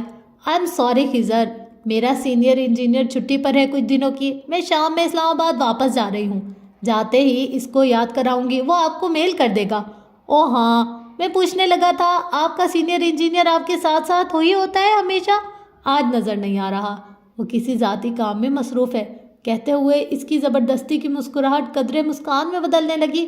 خضر نے ماتھے کو چھوا۔ میں اس کا نام ہمیشہ بھول جاتا ہوں، کہیں یہ نہ ہو کہ میں اس کی میل مس کر دوں۔ سعدی یوسف، سارا نے یاد دلایا، پھر چہرے پر دوبارہ بشاشت لاتے ہوئے ان دونوں کو دیکھا۔ اندر چلتے ہیں، آج ہمارے پاس توانائی کی دنیا کو دکھانے اور بتانے کے لیے بہت کچھ ہے، وہ کہہ کر آگے بڑھی تو دونوں اس کے ساتھ ہو لیے۔ البتہ ڈاکٹر عطا ابھی تک یہ موضوع چھیڑنے پر پشیمانی محسوس کر رہے تھے اور خضر یاد کرتے ہوئے کہہ رہا تھا، بالکل، سعدی یوسف بہت ہی کمپیٹنٹ لڑکا ہے، میں ایک دفعہ ملا تھا۔ وہ دور ہوتے گئے اور لابی کی گہما گہمی میں ان کی آوازیں مدھم پڑتی گئیں۔ دل گرفتہ تھے مگر حوصلہ نہ ہارا۔ اسلام آباد میں دوپہر تیز شعاؤں کے ساتھ گویا برس رہی تھی۔ ایسے میں سنہری روشنی میں نہائے چھوٹے باغیچے والے گھر سے آگے مین روڈ پر نکلے تو مرکز شروع ہو جاتا، جہاں ایک قطار میں دکانیں تھیں اور قطار کے کونوں پر آخری دکان میں ایک چھوٹا سا ریسٹورنٹ تھا۔ اوپر بڑے سے بورڈ پر جلی حروف میں لکھا تھا، فوڈلی ایور آفٹر۔ یقیناً یہ پریوں کی کہانیوں کے اختتام ہیپیلی ایور آفٹر کی اشتہار انگیز نئی شکل تھی۔ ریسٹورنٹ کے برآمدے میں بچھی کرسیاں خالی تھی، قریب ہی پھولوں کا اسٹال لگائے کم عمر پٹھان بچہ موجود تھا۔ ریسٹورنٹ سڑک کے سامنے کی دیوار شیشے کی تھی، جسے اندر جھانکو تو سب سونا پڑا تھا۔ ابھی لنچ ٹائم نہیں ہوا تھا، سوائے ویٹرز کے جو کام نپٹاتے ہوئے پھر رہے تھے، وہاں کوئی گاہک موجود نہ تھا۔ سب میزیں خالی تھی سوائے شیشے کی دیوار سے لگی میز کے۔ اس پر لیپ ٹاپ رکھا تھا، ایک کھلی فائل اور 2 موبائل، ساتھ کافی کا مگ جس سے وہ وقفے سے گھونٹ بھر رہا تھا، جبکہ اس کی نگاہیں لیپ ٹاپ اسکرین پر جمی تھی۔ وہ کافی سنجیدہ نظر آ رہا تھا، جینز پہ بٹنوں والی شرٹ جس کی آستین پیچھے موڑ رکھی تھی، اسکرین پر جمی آنکھیں گہری بھوری اور پرکشش تھیں، رنگت بہت صاف اور نقوش، کافی ہینڈسم، بال پیچھے کی طرف برش کر رکھے تھے، سامنے سے دیکھو تو سیدھے لگتے، پیچھے سے دیکھو تو گھنگریالے تھے، بالکل زمر جیسے۔ اس کی مجموعی شخصیت ذہن پر ایک صاف ستھرا خوشگوار سا تاثر چھوڑتی تھی۔ لیپ ٹاپ کی طرف دیکھتے ہوئے وہ گاہے بگاہے ایک نظر ان فونز پر بھی ڈال لیتا۔ قریب سے گزرتا ویٹر بھی انہی فونز کو دیکھ رہا تھا۔ سعدی بھائی، ویٹر نے رک کر اسے مخاطب کیا۔ وہ مصروف سا پڑھتا رہا۔ اس موبائل کا مالک ابھی تک نہیں آیا؟ اس کے ابو کو اطلاع تو کر دی ہے، آ جائے گا، وہ پڑھتے پڑھتے نچلا لب دبائے بولا۔ اس کی آواز بھاری اور صاف تھی، اردو کا لہجہ کسی بھی علاقائی زبان کے اثر میں نہیں تھا۔ بڑا کوئی لاپرواہ لڑکا تھا، اتنا قیمتی موبائل میز پر چھوڑ گیا، آپ نہ دیکھتے تو کوئی چرا کر لے جاتا۔ سعدی کے لبوں پر ہلکی سی مسکراہٹ آئی، گردن ہلائے بغیر صرف نگاہیں اٹھا کر ویٹر کو دیکھا۔ کسٹمر تو اس کے بعد آئے ہی نہیں، میں نہ ہوتا تو بھی تو تم دونوں پھر رہے تھے نا، پھر کون چرا کر لے جاتا؟ ویٹر چھینپ گیا۔ مطلب گم سکتا تھا، گر سکتا تھا۔ شکر آپ نے دیکھ لیا، میڈم کی طرح آپ بھی بہت دیانتدار ہیں بھائی۔ تھوڑا سا مکھن کریم سوپ کے لیے بچا رکھو جنید۔ ہلکی سی مسکراہٹ کے ساتھ نرم سی تنبیہ کرتا وہ اب کچھ ٹائپ کر رہا تھا۔ جنید گڑبڑا کر وہاں سے اٹھ گیا۔ دفتن اس نے موبائل اٹھایا اور کال ملائی۔ یہ اس کا اپنا موبائل تھا۔ سعدی یوسف بات کر رہا ہوں تھرکول سے۔ جی اس نے رک کر سنا، پھر اس بات میں سر ہلا کر بولا، جی میں نے وہ رپورٹ دیکھ لی ہے، مگر جو چیزیں میں نے آپ سے مانگی تھی وہ مکمل نہیں ہیں۔ میں آپ کو اپنی ڈیمانڈ لکھ کر میل کر رہا ہوں۔ اگلے ہفتے ہمیں فیلڈ پر جانا ہے، تب تک۔ وہ دھیمے مگر قطعی لہجے میں بات کر رہا تھا۔ اتنے میں باہر سے پھولوں والا پٹھان لڑکا آ کر اس کے سامنے کرسی کھینچ کر بیٹھ گیا۔ ہاں گل خان، کیسے ہو؟ فون بند کر کے اس نے پھر سے ٹائپ کرتے ہوئے اس کو مخاطب کیا۔ یار سعدی بھائی، تمہارے شہر کا لوگ بڑا خراب ہے، بڑے ہی بگڑے موڈ میں کہتے ہوئے ٹانگ پر ٹانگ رکھی اور ناک سے مکھی اڑائی۔ اچھا، اب کیا کر دیا ہے میرے شہر کے لوگوں نے؟ وہ جو سڑک کے دوسری طرف بیٹھا ہے نا، اشارے پر سعدی کی طرف دیکھا، جہاں دور پھولوں کا ایک اور سٹال لگا تھا جس کو گل خان سے ذرا بڑا بچہ چلا رہا تھا۔ وہ خانہ خراب کا بچہ ہمارا پھول چرانے کے پیچھے ہوتا ہے۔ اچھا، تم اسی لیے یہاں آ کر بیٹھ گئے ہو تاکہ اسے چرانے میں مشکل نہ ہو۔ سعدی نے سمجھ کے اس بات میں سر ہلایا۔ یار سعدی بھائی، مذاق نہ کیا کرو ہمارے ساتھ، وہ ہماری نظر کی نشانے پہ ہے۔ پھر آگے ہو کر بولا، بھائی تمہارا نام سعدی ہے نا؟ مطلب پیار سے سعدی کہتے ہیں؟ نہیں، مجھے غصے سے بھی سعدی ہی کہتے ہیں۔ سعد نہیں ہے، یہ سعدی ہی ہے، شیخ سعدی سے۔ وہ بچے کو دیکھے بغیر کام کرتے ہوئے کہہ رہا تھا۔ تمہارا ابو کیسا ہے؟ صبح نماز پہ نہیں تھا؟ بس اب بابا ہماری طرح تھوڑی ہے کہ پہلی اذان پر اٹھ جائے، اس نے گردن اکڑا کر کہا۔ ہاں، اور پھر مسجد میں آ کر سجدے میں سو جائے۔ دیکھ رہا تھا میں تمہیں آج۔ گل خان برا سا منہ بنا کر سیدھا ہوا۔ یار تمہارا ایک آنکھ پیچھے بھی لگا ہوا ہے، کبھی تو معاف کر دیا کرو، تم اتنا لمبا سورت پڑتا ہے ہمیں نیند آ جاتا ہے۔ پھر کچھ یاد آنے پر تاثرات بدلے، دلچسپی سے مزید آگے کو ہوا۔ بھائی تم نے اتنا اچھا قرآن پڑھنا کدھر سے سیکھا؟ میرے اسکول کی ایک قاری، وہ بتاتے بتاتے رکا، جیسے کچھ یاد آیا سر اٹھا کر جنید کو پکارا۔ اسکول کا آرڈر تیار ہو گیا؟ ساتھ ہی وال کلاک دیکھا۔ کون سا آرڈر بھائی؟ جنید سفیان دونوں بھاگے آئے۔ سعدی نے اچنبے سے دونوں کو دیکھا۔ کیا مطلب؟ فہیم نے نہیں بتایا؟ کل میں ادھر تھا جب فون آیا تھا، پکنک کا آرڈر تھا، فہیم کو بتا کر گیا تھا میں۔ وہ کہتے ہی کھڑا ہوا جیسے الارم سا بج رہا ہو کہیں۔ فہیم تو بیمار تھا، آج آیا ہی نہیں، اس نے تو کوئی ذکر نہیں کیا بھائی۔ یا اللہ، 2 گھنٹے تک ڈیلیوری کرنی اور یہاں کام بھی نہیں شروع ہوا۔ وہ اٹھتے ہوئے چیزیں سمیٹنے لگا، اس کا ارادہ بھانپ کر دونوں بوکھلا گئے۔ بھائی آپ رہنے دے، ہم کر لیں گے۔ ان کی کال میں نے اٹھائی تھی، آرڈر میں نے نوٹ کیا تھا، جب انہوں نے نام پوچھا تو میں نے سعدی یوسف بتایا تھا۔ میں نے ان کو زبان دی ہے کہ آج دوپہر تک آرڈر تیار ہوگا، تو اب وہ میرے بھروسے سے آئیں گے، سو آرڈر بھی مجھے ہی پورا کرنا ہے۔ قطعیت سے کہتا وہ لیپ ٹاپ بند کر کے میز کے پیچھے سے نکلا۔ گل خان نے اس کا کپ اٹھا کر کافی چکھی۔ سعدی نے خود کو دیکھنے پر مجبور کیا۔ ہم پہ تو پرائے گھر کا پانی بھی حرام ہے، مگر تم تو اپنا بھائی ہے۔ 2 گھونٹ اور بھرے۔ سعدی اس کا کندھا تھپک کر ریسیپشن تک آیا۔ ایک دم گل خان، او خانہ خراب کہتا کپ چھوڑ کر بھاگا۔ ان تینوں نے مڑ کر دیکھا، سڑک پر مقابل والا لڑکا پھول اٹھائے بھاگ رہا تھا، گل خان اس کے پیچھے لپک رہا تھا۔ ایک سفید گاڑی قریب آتی دکھائی دے رہی تھی۔ سعدی واپس رجسٹر کی طرف متوجہ ہوا، مگر ذہن میں جیسے کچھ اٹکا۔ سفید گاڑی؟ اس نے تیزی سے گردن موڑی۔ وہ سفید رول رائس تھی، اور اس کے مالک کو تو وہ لاکھوں میں پہچانتا تھا۔ نوشیروہ کاردار بے اختیار گلاس ڈور کے قریب آ کھڑا ہوا۔ تو ٹھہر تو صحیح۔ دونوں لڑکے آگے پیچھے بھاگتے سڑک پر آئے۔ رولز رائس نے ایک دم بریک لگائی، ٹائر چرچرائے، دوسرا تو بھاگ گیا تھا۔ گل خان دبک کر سر پر ہاتھ رکھے سڑک پر بیٹھ گیا۔ گاڑی کا دروازہ کھول کر سرخ چہرے لیے نوشیروہ تیزی سے باہر نکلا۔ اندھے، ایڈیٹ، تمہارے باپ کی سڑک ہے، چلنے کی تمیز نہیں ہے؟ ابھی میری گاڑی کہیں لگ جاتی تو کیسے نقصان پورا کرتے؟ اپنے ماں باپ کو بیچ کر؟ اس کا جیسے بس نہیں چل رہا تھا، اس لڑکی کو 2 تھپڑ لگا دیے۔ ڈریس پینٹ شرٹ اوپر بنا آستین کے ویسٹ میں ملبوس وہ آفس کی تیاری میں لگ رہا تھا۔ سعدی جینس کی جیبوں میں ہاتھ ڈالے قدم قدم چلتا باہر آیا اور ریسٹورینٹ کا سبزہ عبور کر کے سڑک کے کنارے آ رکا۔ اور اگر تمہاری گاڑی سے اس بچے کو چوٹ لگ جاتی تو تم کس کو بیچ کر نقصان پورا کرتے؟ نوشیروہ جو بگڑے تیوروں کے ساتھ گاڑی کی طرف پلٹ رہا تھا بے اختیار پلٹا۔ سعدی کو دیکھ کر غصہ جیسے کم ہوا، مگر آنکھوں میں تپش اور کینہ بڑھ گیا۔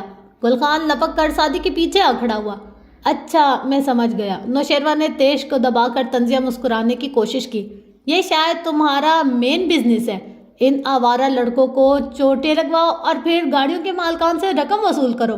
گڈ گڈ، یہ کرنے سے ریسٹورنٹ کا کرایہ پورا ہو جاتا ہے۔ سعدی آنکھیں سکیڑے ٹھنڈے تاثرات کے ساتھ اسے دیکھتا رہا۔ میرا اصل بزنس تم اچھی طرح جانتے ہو۔ اگر تمہارا موڈ خراب نہ ہو تو میں دہرا دوں کہ میں کس پروجیکٹ پر کام کر رہا ہوں۔ نوشیروہ کے چہرے پر پھر سے سرخی بڑھنے لگی، لب بھیج کر بمشکل ضبط کیا۔ میرے پاس اتنا وقت نہیں ہے سعدی کہ میں تمہارے آفس کی رودات سن سکوں۔ میرے پاس میری ایک کمپنی ہے جہاں جانے کے لیے میں اس تمہارے اسسٹنٹ کی وجہ سے لیٹ ہو رہا ہوں۔ اس نے حقارت سے بچے کی طرف اشارہ کیا جو سعدی کے بازو کی اوٹ سے اسے دیکھ رہا تھا۔ اچھا تم آفس جا رہے ہو، ویری گڈ، لیکن میرا جغرافیہ اگر درست ہے تو میرا ریسٹورنٹ تمہارے گھر سے آفس کے راستے میں نہیں پڑتا، سو میری چھٹی حص مجھے بتا رہی ہے کہ یقیناً تمہارے ارد گرد آج کسی حوالے سے میرا ذکر ہوا ہوگا اور تم حسب معمول غصے میں بے قابو ہو کر مجھے چیک کرنے آئے ہو۔ سو اب تم دیکھ ہی چکے ہو کہ میں وہی سعدی ہوں۔ کندھے ذرا اچکا کر سعدی نے بہت آرام سے کہا۔ ویٹرز، جنید، سفیان، گل خان کا باپ اور ایک راہگیر اب جمع ہوئے کھڑے تماشا دیکھ رہے تھے۔ ضبط کی شدت سے نوشیروہ کی آنکھیں سرخ ہونے لگی۔ میں اچھی طرح جانتا ہوں تم کون ہو۔ میں بھی جانتا ہوں کہ میں کون ہوں۔ میں ایک یتیمی میں بڑا ہونے والا مڈل کلاس لڑکا ہوں۔ میری ماں یہ چھوٹا سا ریسٹورینٹ چلاتی ہے اور میرا گھر اس سے بھی چھوٹا ہے. میں انگلینڈ پڑھنے بھی اسکالرشپ پر گیا تھا اور میں نے زندگی میں وہ دن بھی دیکھے جب پیسے نہ ہونے کے باعث ہمیں چٹنی سے روٹی کھانی پڑتی تھی. آج میں ایک کیمیکل انجینئر ہوں, ایک سائنسدان, اور آج بھی میری تنخواہ بہت زیادہ نہیں ہے. اپنے خاندان, اپنے گھر, اپنی مالی حیثیت, مجھے کسی چیز کے بارے میں سچ سچ بتانے سے کوئی جھجک محسوس نہیں ہوتی. میں سعدی یوسف خان ہوں اور یہاں سب مجھے جانتے ہیں. کیا اب تم بھرے مجمع میں اپنا تعارف کروا سکتے ہو؟ نوشیروہ کا غصہ ٹھنڈا اور آنکھوں کی تپش مزید بھڑک چکی تھی. وہ خاموش رہا تو سعدی نے 2 قدم پیچھے ہٹتے ہوئے کہا, اگر نہیں تو بہتر ہے کہ تم اپنی قیمتی کار کو ٹھیک سے ڈرائیو کرنا سیکھ لو, کیونکہ یہ پہلی دفعہ نہیں ہے جب تم غلط ڈرائیو کر رہے ہو. اور اگر تمہارا یہیں کھڑے رہنے کا ارادہ ہے تو پھر گاڑی آگے پیچھے کر لو تاکہ ہمارے کسٹمرز کو تکلیف نہ ہو. اسی طرح جیبوں میں ہاتھ ڈالے وہ واپس پلٹ گیا. چھوٹے چھوٹے قدم اٹھاتا وہ اندر آیا تو باہر نوشیروہ گاڑی میں بیٹھ کر اسے سٹارٹ کر رہا تھا. گل خان بھی اس کے ساتھ اندر آیا اور اب خاصی مضبوطی سے کھڑا تھا. نہ تو سعدی بھائی, کتنے کی ہوگی اس کی ڈبہ گاڑی جس پہ اتنا کر رہا تھا؟ سعدی نے ہلکا سا مسکرا کر اسے دیکھا. زیادہ نہیں, بس 4.5 کروڑ روپے کی. گل خان کا منہ مارے شوق کی کھل گیا. سعدی ہستی نے فولڈ کرتا کاؤنٹر تک آیا مگر اس کا فون بج اٹھا. نمبر دیکھ کر اس نے تیزی سے کال لی. Advocate Khilji calling. جی خلجی بھائی, کیا بنا؟ سماعت ہو گئی. پوچھتے ہوئے اس کے چہرے پر لمحے بھر کو ڈر اور امید کا ملا جلا تاثر ابھرا. پھر جواب سن کر وہ تاثر مسکراہٹ میں ڈھلتا گیا. ریئلی؟ آپ کو یقین ہے نا ماموں بری ہو جائیں گے؟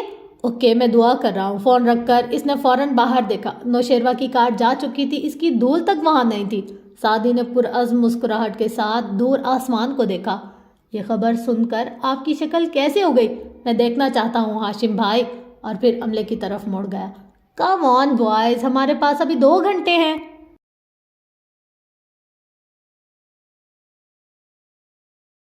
کمرہ عدالت میں غیر معمولی سناٹا تھا. گرمی اپنے جوبن پہ تھی. اونچی کھڑکیوں سے گرم ہوا کے تھپیڑے اندر آ رہے تھے. ایسے میں استغاثہ اور دفاع کے بینچز پر تناؤ زدہ سی خاموشی تھی. جج صاحب کاغذ سے پڑھ کر اپنا طویل فیصلہ سنا رہے تھے اور سب متوجہ ہو کر سن رہے تھے. ایسے میں صرف دفاع کی کرسیوں پر بیٹھا وہ سفید کرتے اور کسی ہوئی پونی والا مرد تھا جو ہر ایک سے لاپرواہ اور بے نیاز, کبھی ایکسرسائز کے انداز میں گردن کو دائیں بائیں اور کندھے کی طرف جھکاتا, کبھی انگلیاں چٹکتا, کبھی کان کی لو مسلنے لگتا, کبھی ہلکی ہلکی سی شیو سے بال نوچتا. غرض وہ بور ہوتا دکھائی دے رہا تھا, منہ میں کچھ چبا بھی رہا تھا.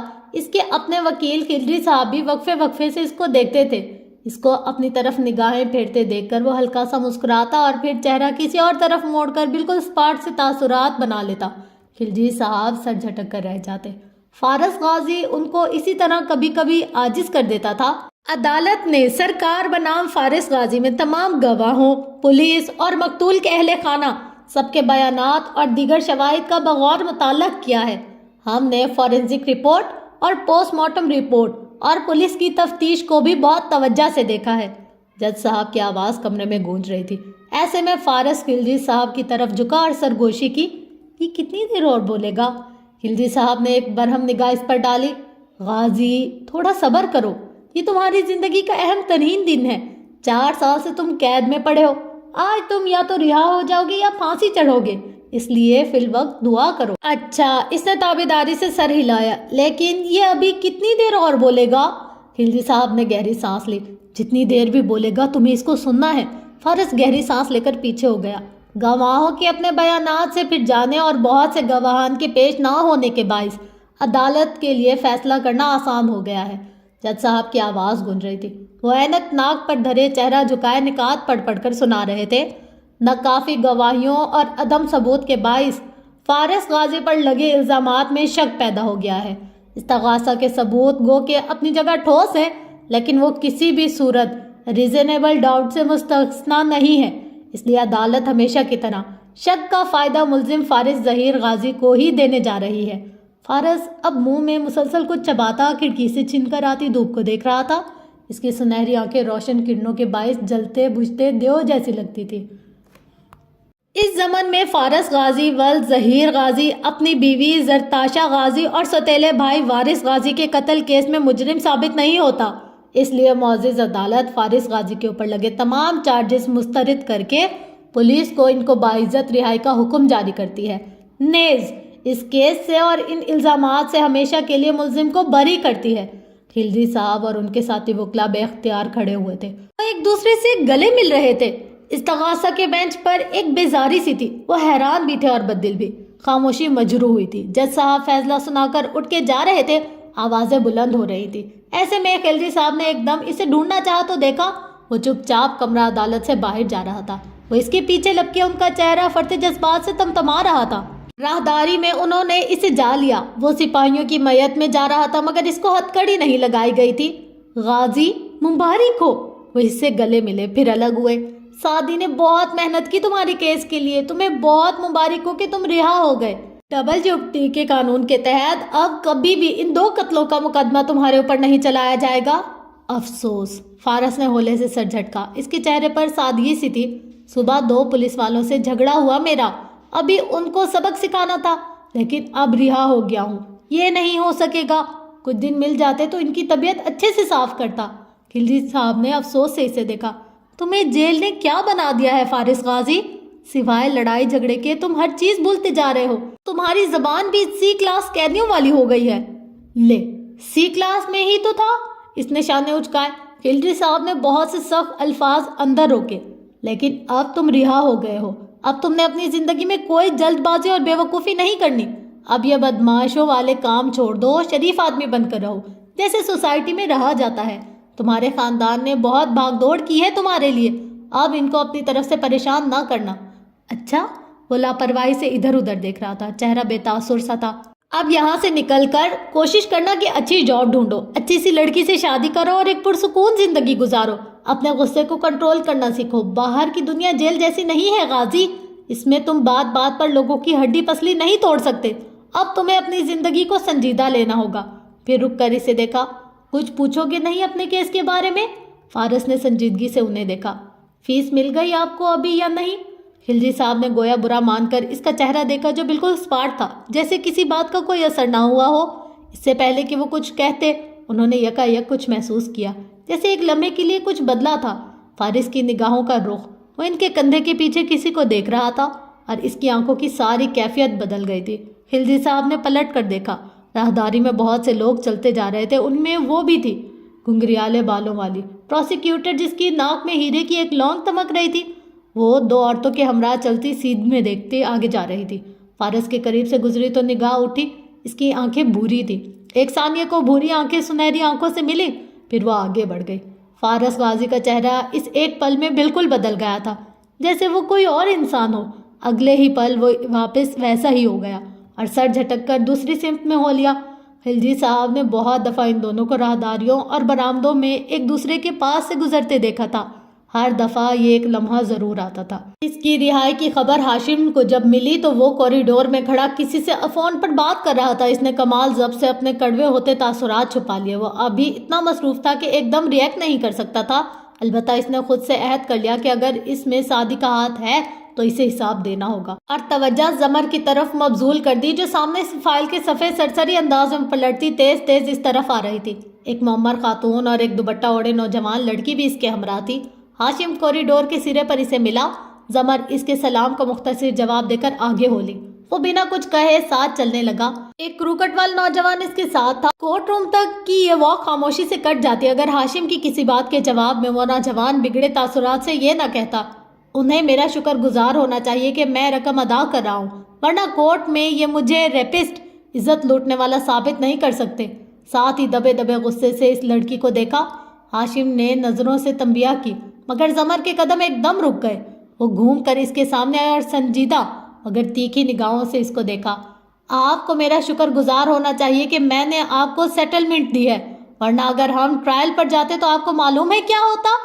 ہاشم نے ابرو اٹھا کر لڑکے کو خاموش رہنے کا اشارہ کیا، مگر وہ جو پہلے ہی بہت برے موڈ میں تھا اکڑا اکڑا سا بولا، میں باعزت بری ہو جاتا اور مجھے یہ پیسے نہ دینے پڑتے، اور میری جاب۔ مدعی لڑکی کی ماں تلخی سے کچھ بڑبڑائی تھی۔ ہاشم نے لڑکے کو ہاتھ اٹھا کر خاموش کیا اور زمر کو دیکھ کر سنجیدگی سے بولا، میڈم پروسیکیوٹر، میں آپ کو بتاتا ہوں کہ ٹرائل پر جانے کے بعد کیا ہوتا۔ الفاظ کی سنجیدگی کے باوجود ہاشم کی مسکراہٹ برقرار تھی۔ 12 سال، کم سے کم بھی 12 سال کیس عدالت میں چلے گا اور کچھ ثابت نہیں ہوگا۔ ثنا نے فرید کو خود وہاں بلایا تھا۔ میرے پاس ان کے ٹیکسٹ میسیجز کا ریکارڈ ہے اور اس بات سے ثنا انکار نہیں کر رہی۔ ان کا چھوٹا موٹا صحیح مگر افیئر تو تھا۔ نہ صرف میں عدالت میں اس افیئر کے ثبوت پیش کروں گا بلکہ 10 ایسے لوگوں کو بھی لاؤں گا جن کو اس لڑکی نے زندگی میں کبھی دیکھا بھی نہیں ہوگا، اور وہ قرآن پر ہاتھ رکھ کر کہیں گے کہ یہ ان کے ساتھ بھی یہی کر چکی ہے۔ میں اس کو عدالت میں پیشہ ور عورت ثابت کر کے دکھاؤں گا۔ اس کا خاندان اور محلہ اس کو ڈسون کر دے گا، کوئی اس سے شادی نہیں کرے گا، اور 12 سال بعد آخری پیشی پہ جب یہ رہا ہو جائے گی تو اس کے پاس نہ شوہر ہوگا نہ بچے۔ اس لیے آپ کو واقعی ہمارا شکر گزار ہونا چاہیے کہ ہم نے آپ کو سیٹلمنٹ دی۔ فرید نے فخریہ مسکرا کر ہاشم کو دیکھا۔ ثنا کی ماں نے لبوں میں کوئی بد دعا بڑبڑائی۔ ثنا کے چہرے کا رنگ بدل چکا تھا۔ زمر ہلکا سا مسکرائے اور نفی میں سر ہلایا۔ اصل میں ہوگا یہ ہاشم کہ جب کیس ٹرائل پر جائے گا تو میں اسے ٹرائل تک نہیں رکھوں گی، پہلے مہینے میں ہی میں پوری سٹوری میڈیا پر لیک کر دوں گی۔ یہ شام کے اخبار کی سرخی جتنا کیس 9 بجے کی خبروں میں آئے گا، 8 اور 10 بجے والے ٹاک شوز اس پر بات کریں گے۔ ثنا کو مارننگ شوز پر بلایا جائے گا جہاں یہ میل شاونس قسم کی خواتین کے ساتھ بیٹھ کر ظلم کی پوری داستان سنائے گی۔ NGOs اس کے لیے واک کریں گے۔ یہ انٹرنیشنل سیمینارز پر مدعو ہوگی۔ اینٹی آرمی طبقہ اس کو فرید کی ثنا کے ساتھ نہیں بلکہ ایک جنرل کے بیٹے کی ایک مظلوم لڑکی کے ساتھ زیادتی بنا دے گا، اور تمہارا، فرید کی طرف رخ کرتے ہوئے اس نے بات جاری رکھی، سوشل سرکل تمہیں آؤٹ کر دے گا۔ تمہارا باس تمہاری رپورٹ پر مشکوک الفاظ لکھے گا۔